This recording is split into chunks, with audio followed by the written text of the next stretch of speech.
Prudential Indonesia, salah satu perusahaan asuransi jiwa terbesar di Indonesia, kini sudah berkiprah 30 tahun di Indonesia, persisnya sejak tahun 1995.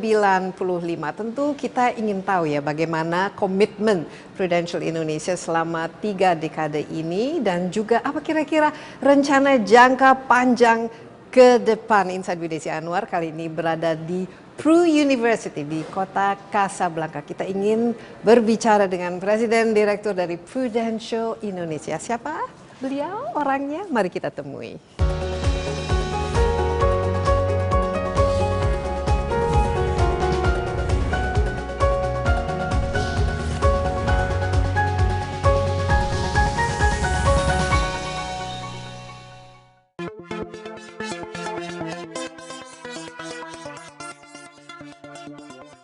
Prudential yang telah hadir di Indonesia sejak 2 November 1995 menunjukkan resiliensi luar biasa dalam menghadapi tantangan sejarah, termasuk isu-isu kepailitan dan dampak COVID-19. Dengan dukungan distribusi agensi terbesar, jaringan mitra bank, dan kepercayaan pelanggan setia, Prudential menegaskan komitmen penuh untuk tumbuh bersama dan mendukung visi besar Indonesia Emas 2045. Perjalanan 30 tahun Prudential di Indonesia ditandai dengan komitmennya dalam membangun generasi cerdas finansial, terutama melalui program Cecing. Program yang berjalan sejak 2012 ini telah menjangkau lebih dari 1 juta siswa dari 20.000 sekolah dasar di 60 kota kabupaten dan lebih dari 31.500 guru di seluruh Indonesia. Prudential Indonesia juga terus berinovasi melalui pengembangan solusi perlindungan yang terpersonalisasi dan relevan dengan kebutuhan nasabah di setiap tahap kehidupan.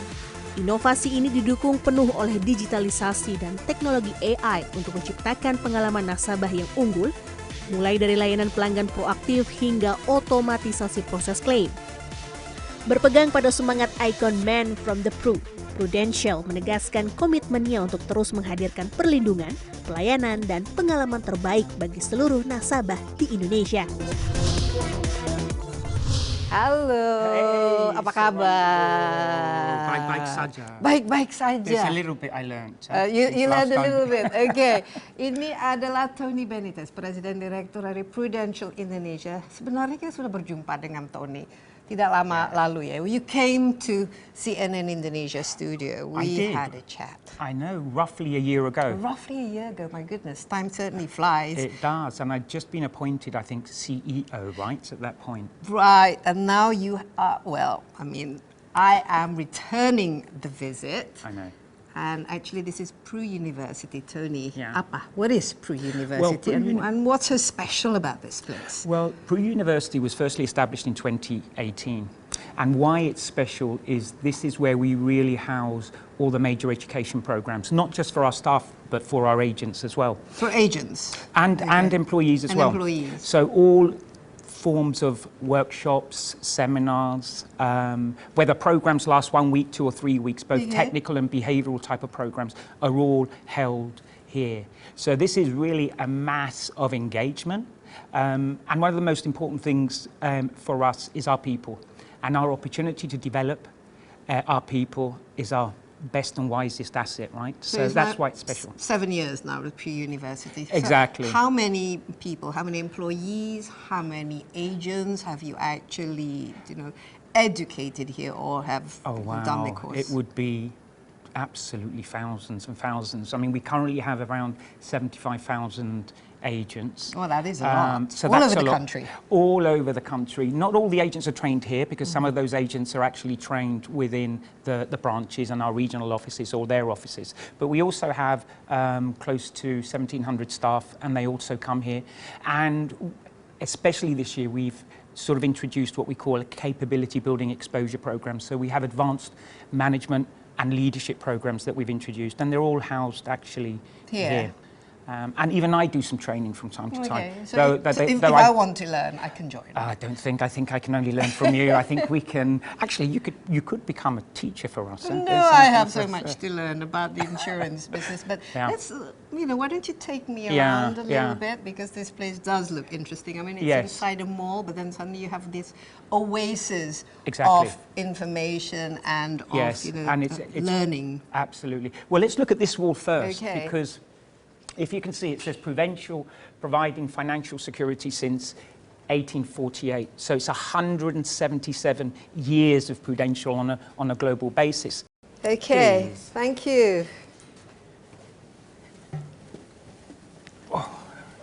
All right, okay, Tony, tell us a little bit about the services that's been provided since then. I mean, firstly, 1848, that's 177 years of service. Originally established, obviously, in the UK, and really supplying an array of traditional and investment-linked products really right across, firstly, Europe, and now significantly across Asia and across Africa. And as you rightly said, it's 30 years. Yeah, in Indonesia. In Indonesia.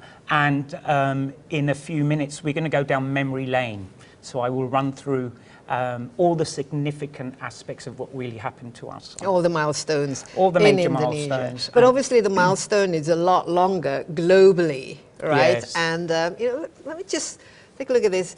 He looks a little bit like you, Tony, without the glasses. Do you know you are so nice? You're too sweet. The man from the Pru. Tell me about him. Well, this particular picture was a picture that was actually placed in the Sunday Post, which is a Scottish newspaper, in actually 1949. And this was the picture of the gentleman, and his name was Fred Sawyer.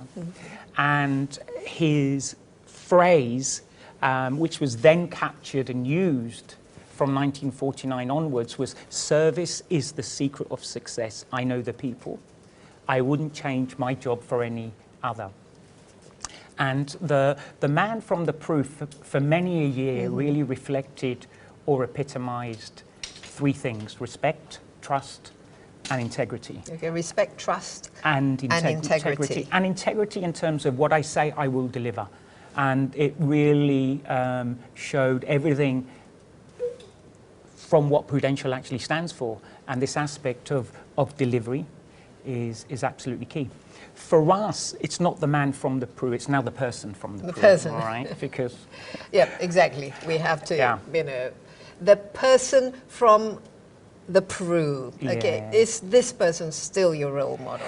It's certainly for me, because if you can recall, last year, I spoke to you that the reason I was working for the Pru at last was the fact that 53 years ago, there was a gentleman that used to walk into my house and every 2 weeks, and he used to spend maybe an hour and a half every time talking to my father.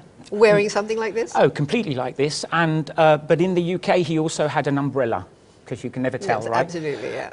It's always raining. Always raining. But the man from the Pru meant more than just selling insurance. So the man from the Pru was always sitting there, supporting, addressing some of the issues my father actually had. So that meant a lot, sort of, to me. How does it resonate today? Well, for us, I have 4 key traits and behaviors which are absolutely essential for us within our organization. The first one that we have is actually for both our agents and our staff: be positive. Look at a challenge as an opportunity, right? And always look on the bright side. I think so, and we've always got issues, but look at issues as a way, or as an opportunity to improve and drive things. That's the first thing. The second thing is be curious. And curiosity is at the heart of innovation, but curiosity for our agents is about learning. You know, we're at a stage, whether it's politically, economically, or socially, where major changes are occurring. So it's incredibly important that our agents are curious and understand their customers, their segments, understand what's likely to happen in 15 to 20 years' time, because insurance is not just for today, it's for tomorrow. So that's very, very key. The third one is all about active listening, and our need to really understand not what someone wants, but what someone needs, right? And what's very important in active listening is that our agents do very detailed needs analysis and address the issues and also show empathy. And the fourth one is be kind. Okay. Which is very important. Extremely important. If you can't be anything else, at least be kind. I think so. And as I think as I get older and I get sick, and now being 60, turning 60, look, two major situations happened this year. We're 30 years old and I'm 60. So that is a milestone. It's a massive but now milestone. that 60 is the new 30. So. Okay. I think I'm going to have to meet you weekly, not every once a year. Right? Yeah. Okay, but before we go on to sort of the milestones and what it is that you are actually learning during your tenure here in Indonesia, it says, I wouldn't change my job for any other. Would this be something that is, you know, that resonates with you, Tony? Yeah, absolutely. Fred Sawyer's words. You know, yeah, I mean, when we talk about service is the secret of success, it really epitomizes what we want to try and achieve every single day. Really placing the customer at the heart of everything that we do is absolutely essential. And just knowing the people is all about segmentation and us really understanding our customers across the 6 regions where we work, you know, and that's immensely, immensely important. And I wouldn't change my job for any other. You know, I'm at that stage, and as you know, even a year ago, I said, there's 2 things I always wanted to do, is work for Prudential and work in Indonesia. Okay. And man, I'm the luckiest. And it's great to have all your dreams come true. We still want to continue this conversation, obviously. So let's take a little break. Tetaplah bersama kami. Insight with Desi Anwar akan segera kembali bersama Tony Benitez, President Director dari Prudential Indonesia.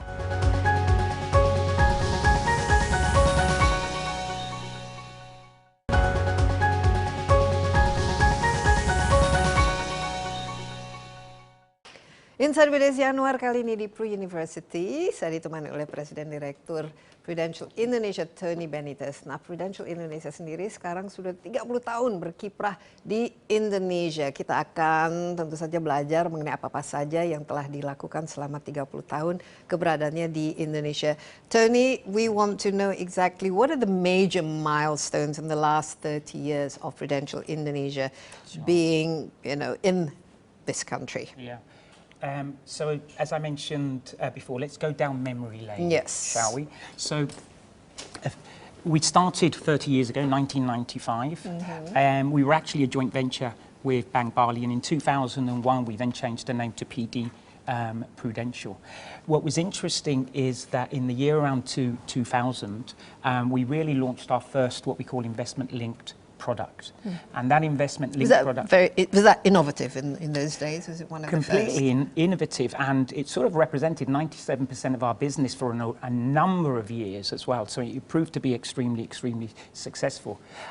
2007, we then moved and set up a Sharia unit.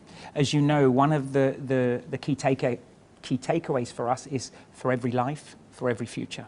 So our ability not just to service the high net worth or affluent and mass affluent, but also, for me, it's very important to actually service the aspiring, the vulnerable, and indeed the poor. And that is a big drive of what we want to do as we move forward. So that was the first start of that. Okay.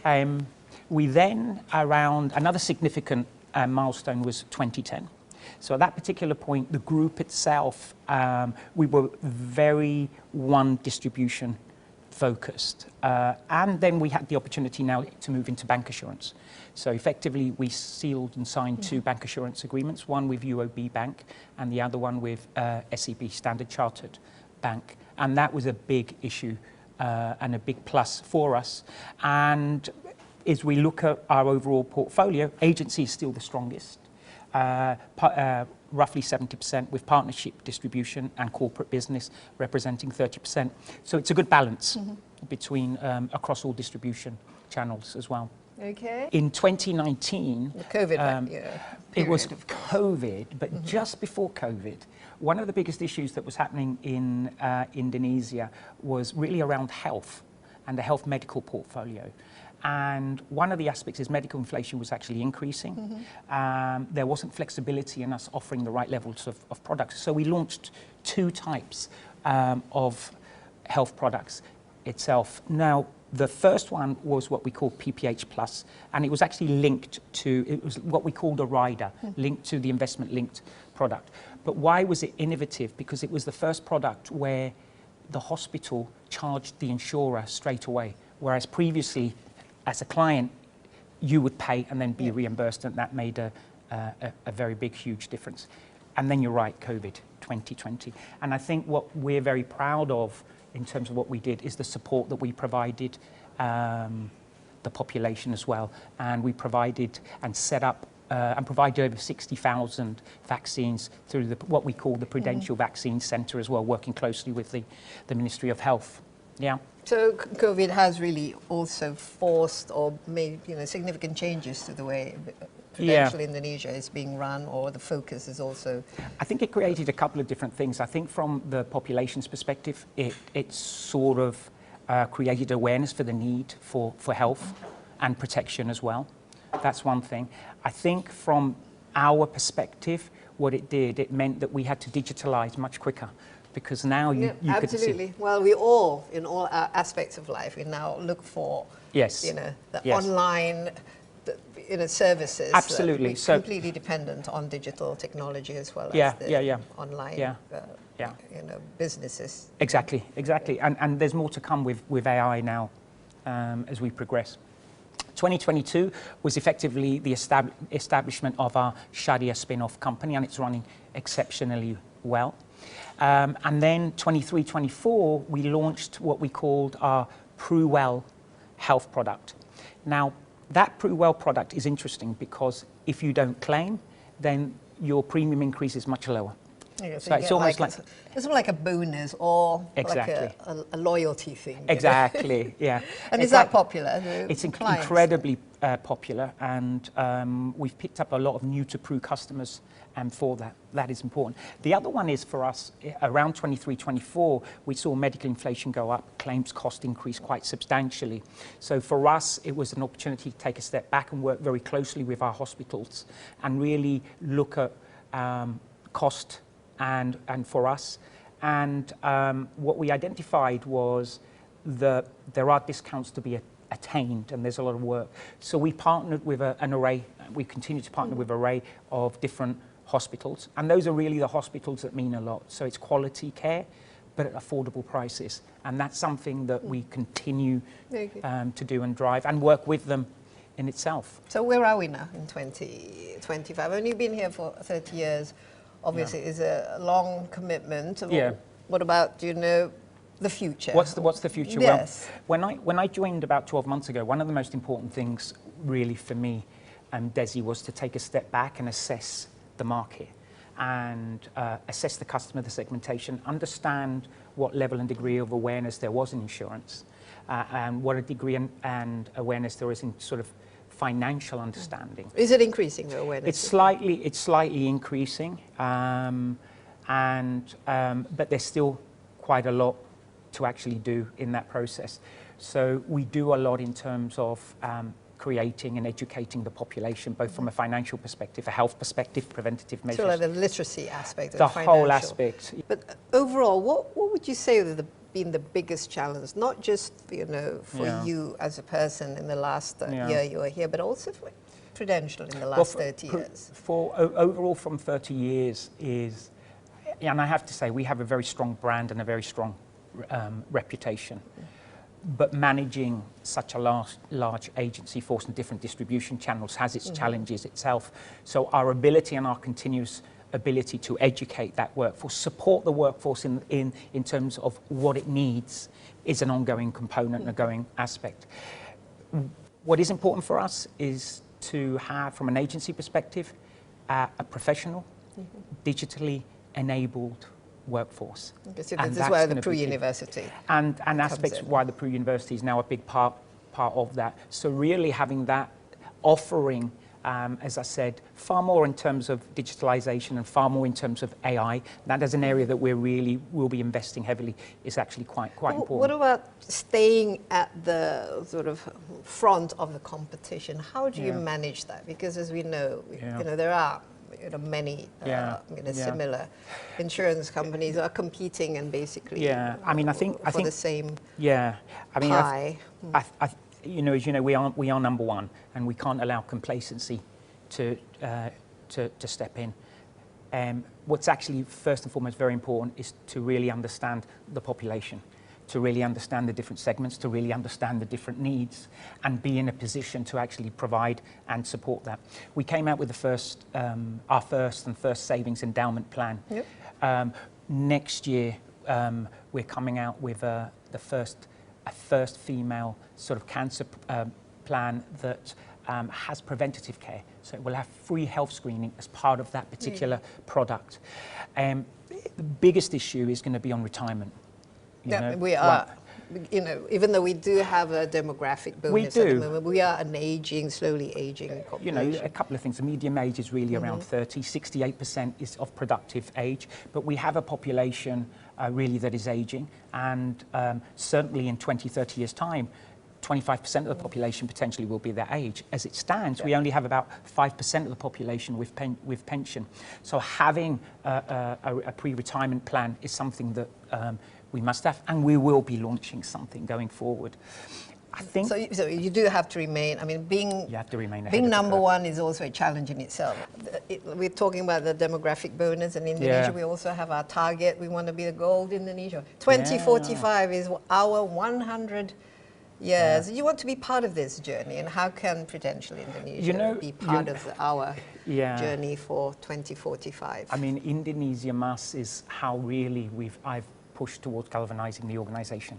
So for all our staff, for all our agents, and I push that aspect that it's the demographic bonus and where Indonesia will be most productive.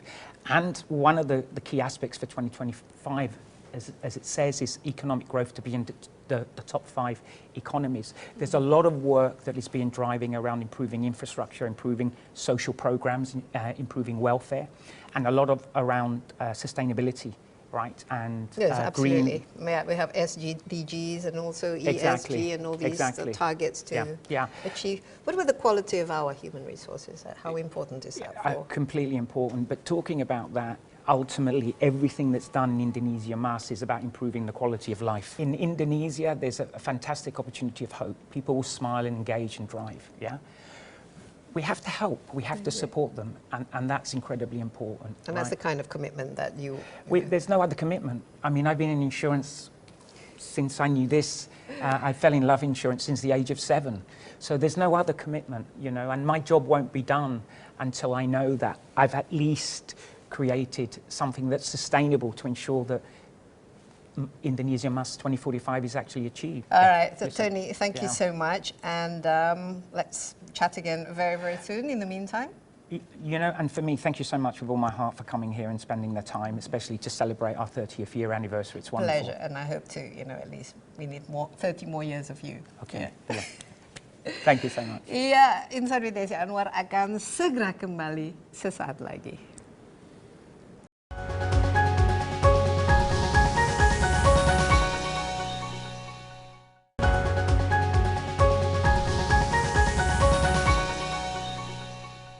Kembali bersama Insight with Desi Anwar dalam rangka merayakan 30 tahun Prudential Indonesia berada dan berkiprah di Indonesia. Kali ini saya ditemani oleh Karin Zulkarnaen, Chief Customer and Marketing Officer of Prudential Indonesia. Mbak Karin, apa kabar? Baik, Mbak Desi. Sehat selalu. Dan kali ini saya berada di kantornya Karin, thank you loh udah datang kemari. Dan sudah itu begitu banyak ini penghargaannya yang dimiliki. Ini hasil dari rekan-rekan Prudential selama 30 tahun, Mbak Desi.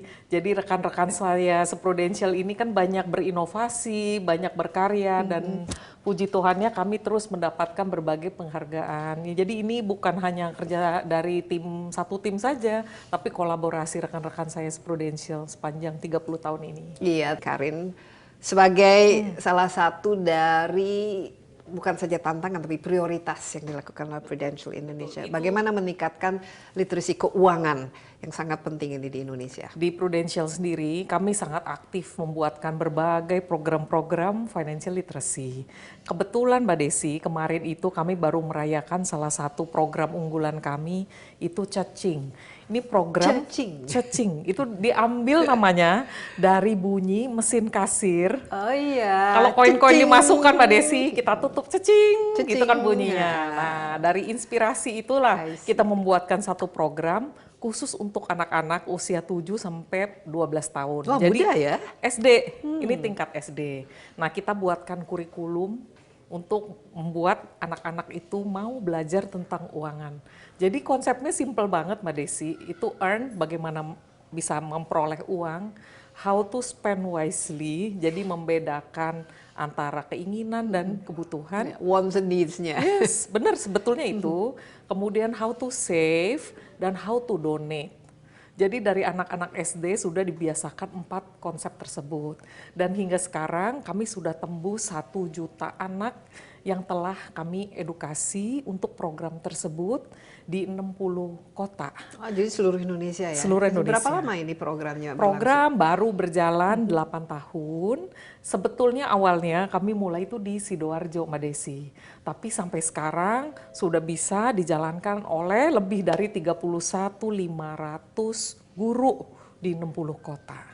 Jadi kemarin itu kami sama-sama dengan para guru, Dinas Pendidikan, Kementerian Pendidikan Dasar dan Menengah, juga dihadiri OJK, kita sama-sama istilahnya selamatan ya, karena kita bisa sama-sama meraih satu big milestone untuk kita semua, dan ini karena kolaborasi. Nggak mungkin kami di Prudential bisa lakukan ini sendirian ya Mbak. Jadi kita juga mau appreciate banyak guru-guru di seluruh Indonesia yang juga telah terlibat di program Cacing ini.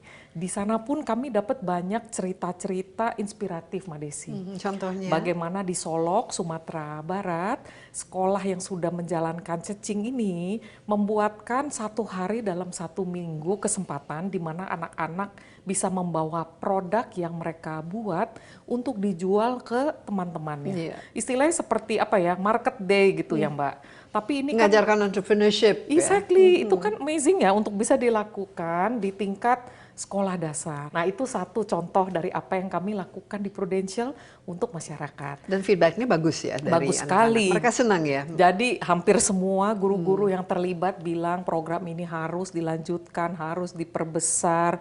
Malah nanya setelah SD program berikutnya apa, dan itu sedang kami tindak lanjuti. Kemudian orang tua juga memberikan feedback yang sangat positif karena melihat sendiri tentunya perubahan dari perilaku anak-anak. Nah di Prudential selain untuk anak-anak, kami juga membuat program untuk para ibu-ibu, para wanita.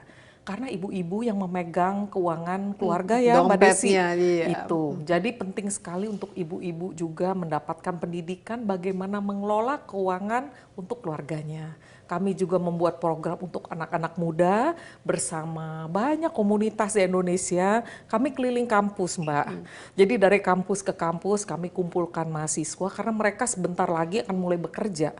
Jadi penting sekali untuk mereka tahu apa yang akan nanti mereka kelola ketika mulai memiliki penghasilan gitu ya. Nah, jadi program tersebut kami lakukan dan mulai tahun lalu kami mulai masuk ke segmen baru yaitu difabel. Karena kami sadari banyak difabel juga memiliki penghasilan Mbak Desi. Mereka juga pengelola UMKM, tapi belum banyak memiliki akses kepada produk-produk finansial. Jadi dari edukasi itu yang pertama, kedua itu adalah akses. Setelah kami berikan edukasi, kemudian gimana memberikan akses. Jadi kami juga fokus membantu tim sales kami untuk terus-menerus mengkampanyekan rekrutmen untuk tenaga pemasar. Karena profesi sebagai agen ini belum banyak dikenal di kota-kota lain. Di kota besar mungkin sudah cukup familiar Mbak Desi. Cukup banyak tenaga pemasar kami di kota besar seperti Jakarta, Surabaya, Medan, Bandung. Tapi di kota-kota berikutnya profesi ini masih sangat dibutuhkan. Oke, nah Karin, ini kan sebenarnya Prudential Indonesia ini kan sebuah perusahaan lah istilahnya, tapi bekerja sama misalnya membantu pemerintah dan juga bekerja sama mungkin dengan, tadi yang dengan sekolah-sekolah, dengan universitas. Tapi kalau saya boleh tanya, what's in it for Prudential Indonesia dengan melakukan program-program seperti financial literacy ini kan pasti ada effort, ada tenaga dan juga ada resource maupun biaya yang harus keluar. Nah ini bagaimana cara KPI-nya kalau kita lihat dari kami melihat program-program ini semua sebagai investasi. Nah, kami sebut unit CSR, Corporate Social Responsibility, itu sebagai community investment. Mungkin tidak banyak perusahaan yang menyebut unit kerja itu sebagai community investment. Tapi kami sangat serius membina komunitas-komunitas ini. Kami pun memiliki desa binaan. Ada 3 desa maju Prudential yang kami mulai di Mauk, di Tangerang. Kemudian kami membuka desa kedua di Gunung Putri, di Bogor. Dan sekarang kami buka lagi yang ketiga di Tanjung Kait. Ini tidak jauh dari Jakarta, Mbak. Tapi kita lihat rumah yang layak itu ternyata sangat sulit untuk bisa diraih oleh segmen yang memang income-nya itu sangat rendah, Mbak. Jadi kami mengajak rekan-rekan kantor kami, tenaga pemasar, untuk volunteering bersama-sama di sana. Biasa kami ke sana hari Sabtu pagi, Mbak. Jadi kami membangunkan rumah tuh benar-benar bangunin, Mbak. Bangun rumah. Jadi kami menggali fondasi, kami memasang batu bata, terus kami membuat tembok, kami juga yang mengecat. Dari sana rekan-rekan kami jadi memiliki rasa bahwa ternyata sebagai warga dan karyawan Prudential kita juga bisa membantu banyak ya untuk masyarakat. Sense of service-nya ada di Satu situ, itu kan? Dan kedua juga rasa bersyukur bahwa kita tuh punya rumah gitu kan, kita punya roof over our head. Jadi dari kesempatan seperti itulah kami mengajak karyawan kami juga tenaga pemasar untuk turut berbagi kembali kepada komunitas. Kami buatkan penyuluhan kesehatan di desa, kami berikan akses kepada air bersih.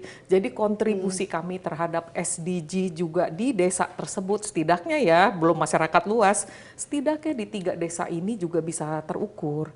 Kami membantu mengentaskan kemiskinan, akses kepada perumahan yang lebih layak, air bersih dan kesehatan juga pendidikan. Tapi kalau pengalaman dari ini kan nasabah ya Prudential Indonesia, pasti apa yang bisa diberikan dari segi experience-nya, karena kan banyak sekali juga dari kompetitor misalnya menawarkan produk ini dan itu. Ini competitive advantage-nya itu apa gitu, karena at the end of the day ini kan pilihan kan bagi para nasabah untuk memilih produk yang mereka inginkan. Betul, tadi Pak Tony sempat menyampaikan tentang bagaimana kita membuat segmen nasabah-nasabah. Di Prudential sendiri, setiap nasabah bertransaksi itu kami meminta masukan, Mbak Desi. Jadi apakah nasabah baru menyelesaikan klaim, atau baru membeli polis, ataupun bertransaksi, kami secara rutin meminta masukan dari nasabah. Masukan-masukan tersebut di belakang layar itu kami diskusikan. Apa yang membuat nasabah itu puas, apa yang membuat nasabah kurang puas. Dan kami ubah proses-proses kerja kami di Prudential dengan masukan-masukan dari nasabah tersebut. Contohnya apa mungkin misalnya? Nasabah memilih untuk bisa melakukan klaim dengan menggunakan kartu langsung di rumah sakit. Sehingga nggak perlu pusing dengan biayanya. Dan lain sebagainya. Betul, karena itulah kita siapkan kartu-kartu untuk asuransi kesehatan. Karena klaim yang banyak terjadi kan yang kesehatan ya, itu living benefits yang nasabah langsung merasakan manfaatnya. Jadi kami bekerja sama dengan rumah sakit, nanti rekan saya akan cerita lebih banyak, Pak Yosie ya, tentang kerjasama kami dengan rumah sakit. Tapi ini contoh-contoh masukan yang kami dapatkan dari nasabah, kemudian kami ubah proses agar lebih mudah untuk nasabah kami. Iya, apalagi sekarang post-COVID ini kan salah satu yang menjadi istilahnya memakan biaya paling besar, biaya kesehatan. Betul, kan, Mbak. Betul, makanya di sini kami juga tulis sehat pangkal bisa. Karena ini juga merupakan insight dari nasabah ketika kami melakukan survei, Mbak Desi. Kami nanya, kenapa sih kesehatan itu penting banget? Dan nasabah kami bilang, Karena kalau saya sehat, saya bisa melanjutkan bisnis. Kalau saya sehat, saya bisa merawat keluarga saya. Kalau saya sehat, titik. Karena itu kami keluarkan ini, sehat pangkal bisa. Karena sehat itu adalah modal utamanya, apapun impian kita bisa dicapai kalau kita sehat. Karena itu banyak kampanye-kampanye kesehatan yang kami lakukan di Prudential ini. Mulai dari olahraga, program prevention, dan lain-lain. Yang penting konsisten, oke. Dan memang ini kalau saya lihat ini harus menjadi role model juga. Betul. Ya. Apalagi kalau sehat ini pangkal bisa, pada akhirnya ya tanpa kesehatan kita tidak bisa melakukan apa-apa. Betul sekali. Ya, baik. Mbak Karin, terima kasih banyak atas insight-nya. Sukses selalu ya. Masih happy kan, terus positif kan katanya. Iya dong. Thank you so much Mbak Desi. Iya, sama-sama. Dan iya, tetaplah bersama Insight with Desi Anwar. Kami akan segera kembali. Mungkin dengan fokus lebih ke ini, sehat pangkal bisa. Tetaplah bersama kami.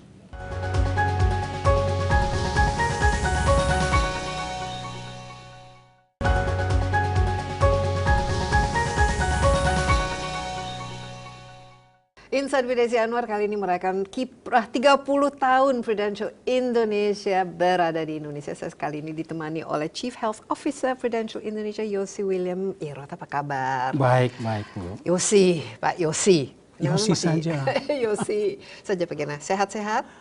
So far good. So far harus so sehat karena Chief Health Officer harus sehat, campaigning health. Dan harus menjadi role model. Ya. Should be.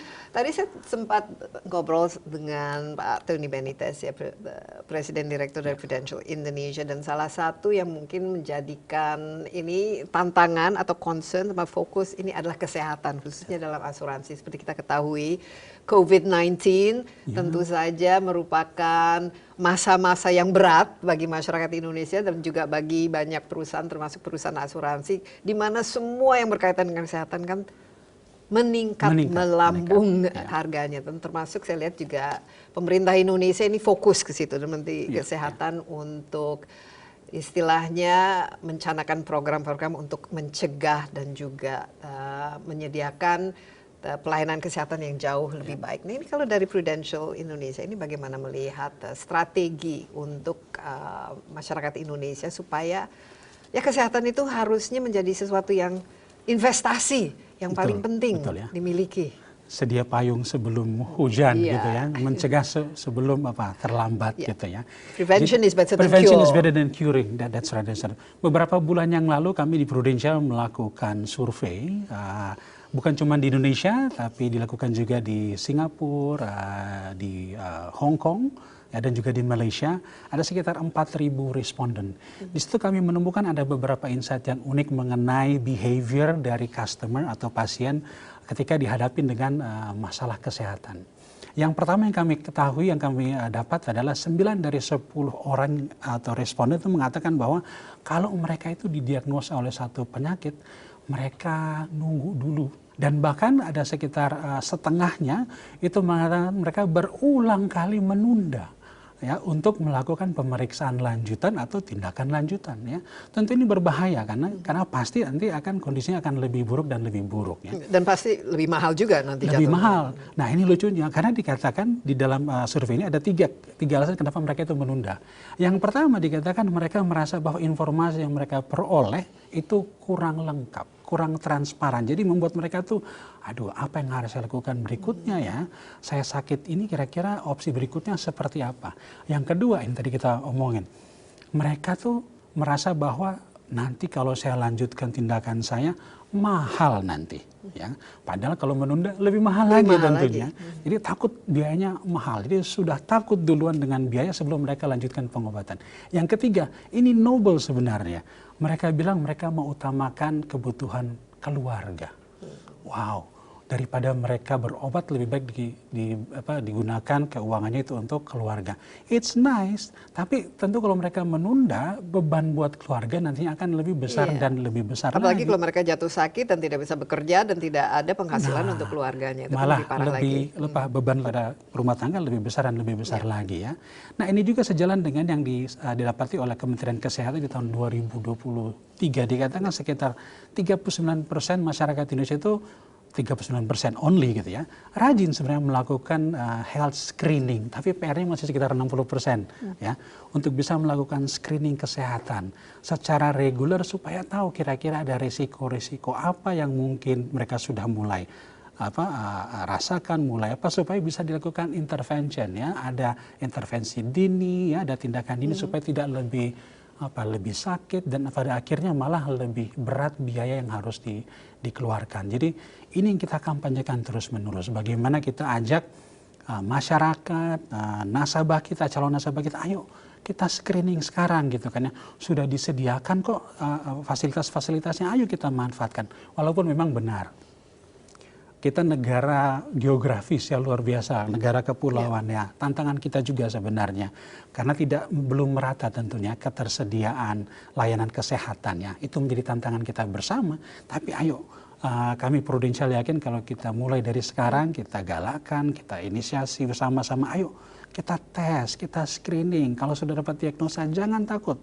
Harus kita tanyakan kepada tenaga medis yang kompeten, kira-kira tindakan selanjutnya seperti apa untuk menghindari beban yang lebih besar dan lebih besar lagi. Iya, dan ini juga tadi kan sejalan dengan kebijakan pemerintah ya. COVID-19 itu memberikan pelajaran yang sangat-sangat berat kepada kita semua, bahwa kesehatan itu adalah investasi paling besar, tapi ternyata bukan menjadi prioritas ya. Betul. Nah, yang menarik lagi ini tadi, kenapa orang kan males ya.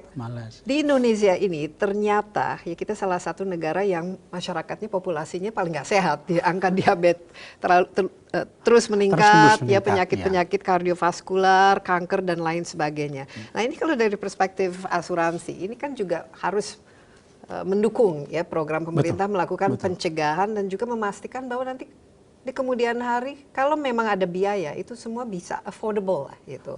Bagaimana mengurangi ya, merencanakan supaya cost dari kesehatan kita itu bukannya semakin meningkat tapi bisa ditata, bisa dikonten, bisa dikontrol apalagi dari usia muda kan. Betul. Memang pertama-tama biaya kesehatan itu pasti meningkat ya setiap tahun ya. Ini dikarenakan tentu adanya demand yang lebih tinggi. Tadi kita katakan bahwa penyakit kronis ya, non-communicable diseases semakin banyak diderita oleh masyarakat kita, bukan hanya di Indonesia. Karena lifestyle gitu ya, yang pola makan, pola hidup dan sebagainya. Jadi tentu ini menjadi masalah kita bersama-sama gitu ya. Biaya medis meningkat kalau di Indonesia itu tertinggi sebenarnya dibandingkan dengan negara-negara lainnya ya. Kita bisa sampai 19%. Tapi ini medical inflation kita sebut ya. Biaya medis yang meningkat ini kan bukan masalah Prudential saja, ini masalah industri ya. Tentu kita harus kerjasama ya kan. Prudential berada di dalam ekosistem kesehatan. Di dalamnya ada tentu Prudential sebagai asuransi kesehatan, di dalamnya ada pemerintah, Kementerian Kesehatan, ada OJK, ada juga rumah sakit. Nah ini kita perlu bekerja sama ya.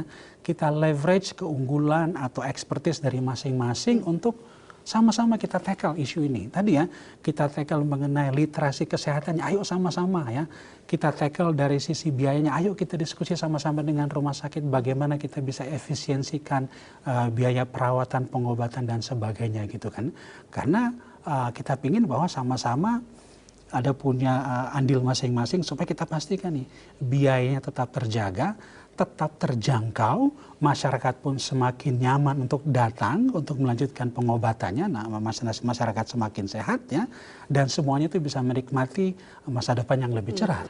Yosie, tadi kita bicara mengenai cost dari kesehatan ini semakin meningkatnya medical inflation. Ini bagaimana memastikan supaya nanti preminya juga untuk membayar. Ini kan kalau orang, aduh males ya harus bayar preminya, dan nanti apalagi kalau ternyata ada penyakitnya gitu preminya juga cukup besar. Ini bagaimana bagaimana memastikan bahwa ini semua dalam cost yang masih bisa atraktif lah, apalagi untuk anak-anak muda ya, untuk mulai memikirkan ini kesehatan ini sesuatu yang mereka harus jadikan investasi.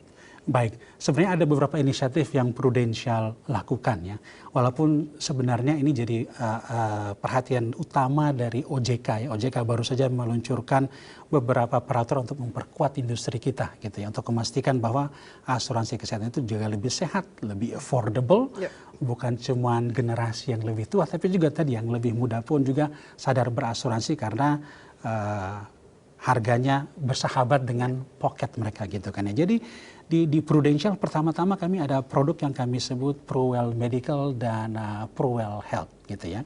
Produk ini sebenarnya inovasinya adalah di mana kami memastikan kalau nasabah ini sehat, dia tidak klaim selama 12 bulan berjalan, ketika dia nanti akan melakukan perpanjangan polisnya, itu preminya malah bisa didiskon, bukannya naik tapi malah bisa didiskon. Ini adalah reward kepada nasabah jika memang mereka ini tuh sehat. Nah, selain itu kami juga dalam konteks yang sama, tapi untuk menjangkau nasabah yang lebih muda atau segmen yang lebih rendah, kami meluncurkan namanya Pru Sehat. Ya, ini produknya pas untuk orang-orang yang masih muda, tapi sama juga ini dengan parameter atau dengan konteks kita juga memberikan penjagaan, jangan sampai nanti preminya itu terlalu tinggi naiknya kalau nasabah itu tuh pun ternyata masih sehat. Sebenarnya di luar itu kami ada inisiatif namanya tuh Pru Priority Hospital. Kami memiliki network rumah sakit yang memang kami sudah pilih secara kualitasnya, secara kualitas harganya. Jadi pemeriksaan tindakannya cepat, tepat, harganya pun tepat. Nah, ini sama-sama karena kita punya bargaining power. Rumah sakit juga harus memberikan harga juga. Pelayanan harga yang bagus. Jadi we fight for fair pricing for our customer. Dengan effort ini akhirnya kita bisa memberikan pendekatan untuk mengendalikan biaya premi atau biaya kesehatan agar bisa lebih terkendali di tahun-tahun yang akan datang. Oke, Yosie, terima kasih banyak atas insight-nya. Good luck dan semoga sehat selalu ya. Thank you. And looking forward to meeting you again in a healthier form. Yes, well, health is wealth. Amen. Ya, Insight with Desi Anwar masih akan kembali. Tetaplah bersama kami.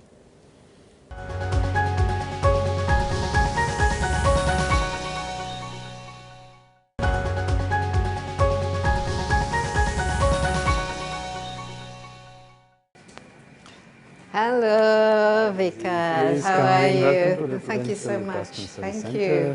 Thank you for having me, Vikas. Wow, kembali bersama Insight with Desi Anwar dan kali ini saya ditemani oleh Vice President Director Prudential Indonesia, Vikas Sinha. Hi, Vikas. How are you? Good, doing well. And thank you. You are the last person that we are talking to at the moment, and I spoke to Tony and also some of the other members of the Prudential Indonesia. So 30 years of commitment in Indonesia. Obviously, the world is a very different place to what it was 30 years ago, and with technologies, evolution, also just the different target audience, the people, the younger generation especially. So how do you make sure that Prudential Indonesia still has that sort of the relevance when it comes to basically adjusting to the constant changes in not only in society but in technology and in just the way we do things these days? No, thank you for that question. One thing, even though we are here for 3 decades, one thing which hasn't changed is our care for our customers. Okay, so that remains the center point, and we call it customer is our compass, right? So whatever we do, we follow that compass. So that hasn't changed. Now we have to be with times, as you said. So 3 areas. One is product. Okay, it has to stay relevant with the current, the population that is needs here. and changing needs. The second one is the service. It needs to be meeting up with the standards of or the requirements of the current, whatever the service requirement is. And the third portion is obviously digital, and how do we use digital to enable quite a lot of the services that we want to push.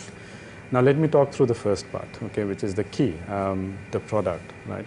Now, Prudential for the last 30 years has been the leader in when it comes to product innovation, okay?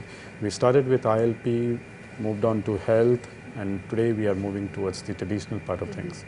But where we innovate is basically we don't look at product from a one-size-fits-all, okay? Because the requirement of a 25-year-old could be very different from a 45 or a 60 years old, right?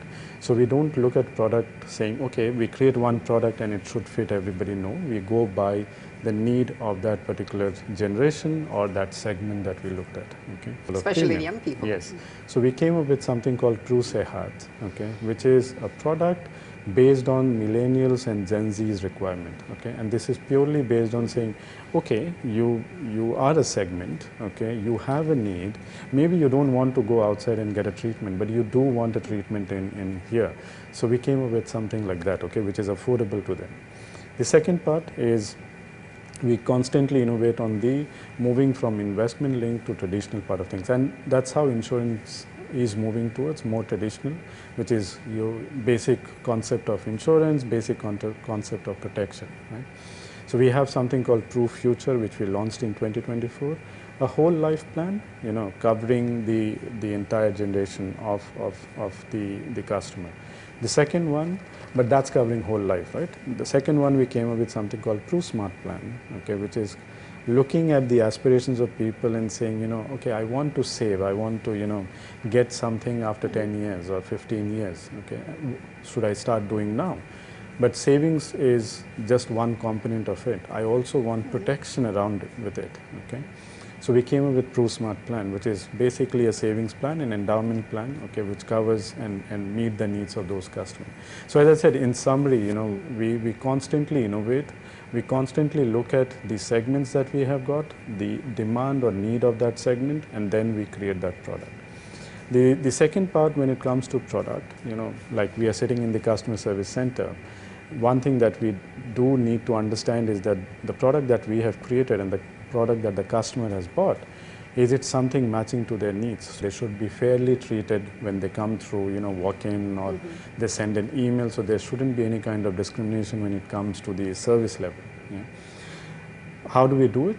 It's the use of technology, okay? We have, if you see in our customer service center, even though we have people servicing our customers face to face, but we do have virtual service where the customers can actually book an appointment, do a Zoom call, get their requirement fulfilled from that perspective. We use AI in terms of our calls monitoring to understand the sentiment of a customer if they have called, to understand what could we have done better, okay? And we constantly improve on those bases. On the customer service center itself, on a physical like walk-ins, we try to minimize paper-based processing to literally zero. So there is no paper, anything to do with paper. Okay, we want to eliminate it as much as possible. Now, these all are keeping in mind, considering these millennials and the Gen Zs. Yeah. And everything has to be digital. Everything has to be digital. Everything has to be now. Everything has to be fast. Everything you have to be able to do on your gadget. Otherwise, forget it. Patience. Yes.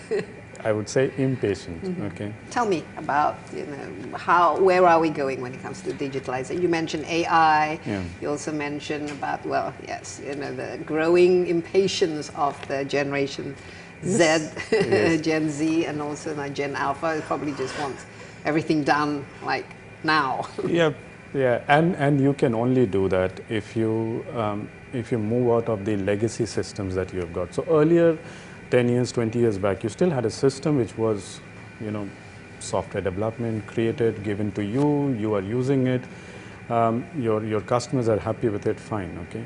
But today that's not what the customer is expecting you that, okay, I have called you today, right? But I've emailed you yesterday.